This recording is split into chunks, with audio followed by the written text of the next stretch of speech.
You ask Tiger to solve. This deals with linear equations with one unknown. The final result is x equals 3. Let's solve it step by step. Simplify the expression. Expand the parentheses. Multiply the coefficients. Simplify the arithmetic.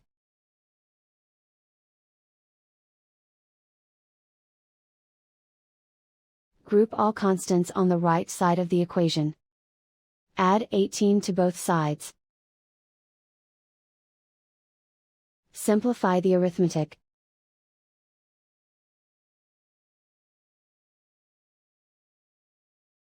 Isolate the x. Divide both sides by 14. Simplify the fraction.